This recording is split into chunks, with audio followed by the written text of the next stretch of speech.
Territoire d'info, Cyril Viguier. Bonjour, bienvenue dans la matinale d'info de Public Sénat et de Sud Radio avec la participation de la presse quotidienne régionale.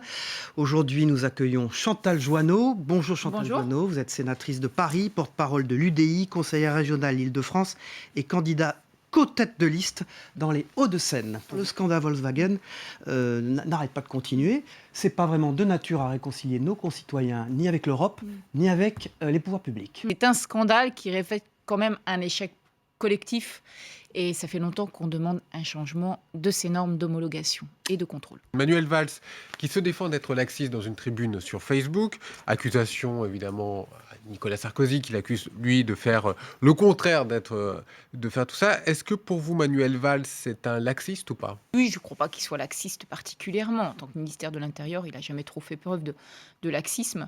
Par contre, il est confronté à une politique pénale qui, elle, est souvent en contradiction avec le ministère de l'Intérieur. Exactement, les préconisations de Christiane Taubira, et tout particulièrement sur le système d'aménagement des peines, ont été systématiquement et régulièrement mises en cause comme effectivement un facteur de laxisme. Mais Chantal Joanneau, la solution, puisque vous visez Christiane Taubira, la solution, ça serait quoi ? Parce qu'aujourd'hui, les prisons sont pleines à craquer. On n'a pas les moyens de construire de nouvelles prisons, Chantal Joanneau. On a les moyens de construire des nouvelles prisons. Non, mais c'est pas au niveau. Il singe l'autorité. Enfin, s'il y a un sujet sur lequel on ne peut pas reprocher à Nicolas Sarkozy d'être efficace, c'est l'autorité. Parfois peut-être même trop. Tant qu'il n'y aura pas d'arrestation, on ne croira pas à l'autorité de l'État. Donc il ne suffit pas d'aller faire des déclarations à Moran pour dire « regardez, je suis là et j'incarne l'autorité de l'État », il faut de l'action. Le principe de déplacer l'aéroport est justifié. Le principe de multiplier par 3 ses capacités, ce n'est pas justifié. Plutôt sur la ligne Ségolène Royal, mais j'aimerais qu'elle prenne position sur ce problème central qu'est la multiplication de la capacité de l'aéroport qui, en aucun cas, n'est tenable à terme. Les zadistes, ils sont en infraction. Ils sont en infraction. Donc il faut les déloger, ils sont en infraction, point à la ligne.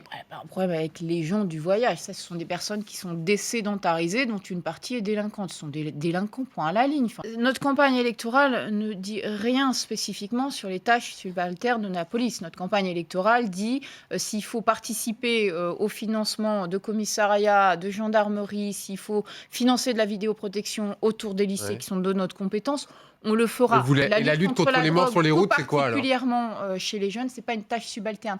Là, ce que Nicolas Sarkozy évoque, c'est la constatation de l'infraction. C'est déjà ce qu'on fait avec les radars automatiques. Les dépistages salivaires, la drogue, c'est quand même un fléau franco-français. Le taux de consommation de drogue chez les plus jeunes, qui est comme un des plus élevés en Europe, on ne peut pas aujourd'hui dire on ne fait rien. Claude Barthelone, il a quand même fait passer toutes les lois du gouvernement, puisque c'était son rôle en tant que président de l'Assemblée nationale.